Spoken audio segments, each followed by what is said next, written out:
Time to go shopping. And on the way shopping, I'm going to do my daily exercise.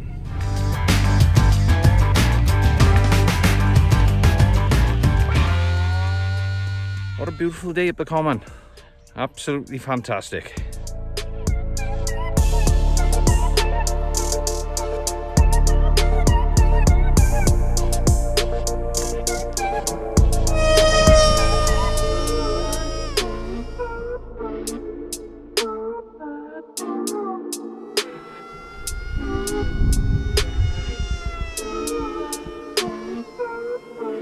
That's better, dialed in.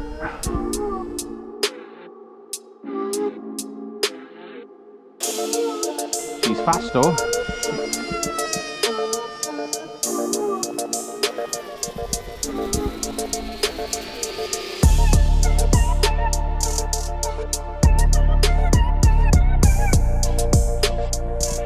Needs a bit of differential.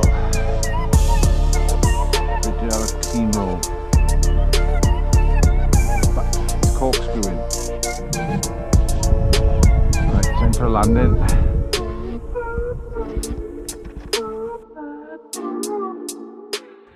Well, it's down in one piece. So flew on rails, absolutely perfect. So really happy with that. I've now added an OSD system. It's not flight controller, it is literally giving me heads-up display, and I've got a GPS puck. Receivers on the bottom deck. The OSD is on the next deck because I've printed plastic spacers, and then the top then is the puck, the GPS puck.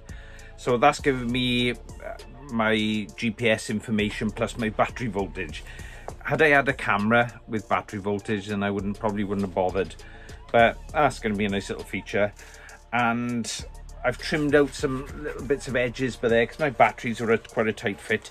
You can also see I've hollowed out the side, and it's mainly for the cable. So as the cables go in, it can go in there. Gives me a little bit more room. Made to fit the batteries I've got. If you're struggling to get the centre of gravity, don't add weights. Move the motor back further. Job done. I've changed the antenna so there's less drag. I've now got the Axie antenna, and really pleased. Like I said, this is check it on a backpack and a way to go. I really do like this plane. Oh, the piece de la resistance is I've added some fins there. So I did have a little bit of a wag going on, but these will sort it hopefully. I thought it would be a handful to hand launch. I thought I'll chuck it up and it's going to be enough, but it did actually go off quite well. It's all about fun, and it is a good bit of fun. So it's just a solid bit of kit. Can't wait now till I get back out there again. Well, we've sneaked out. Restrictions have eased off a little bit. I shall roll some of the footage.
Amazing. It is fast. Don't need to change our motor. It is fast. So really pleased with it. But if you look, I've changed the motor mount. So this is a 3D printed motor mount. It takes it further away, which means the center of gravity was better, because obviously the battery, it was nose heavy. So it's taking the motor further out, but it makes it quieter as well, which makes a big difference. And I've also put some vertical stabilizers on it, and just to stop the wag. And like in the wind, it's all over the place. It flies, but it's all over the place. You're punching the speed and it's yagging all, zigzagging all over the place. But they help it. But when it's calm, oh my God, this thing, I've just been flying low proximity around the trees, and it's got me excited about FPV again, which I'm over the moon at. This is one of those planes, I think if I broke it, I'd just buy another one because I like it so much. Thank you for watching Team Only Sheep Reviews. Catch you soon. Take care. Stay safe. See you soon. Don't forget, subscribe. Bye.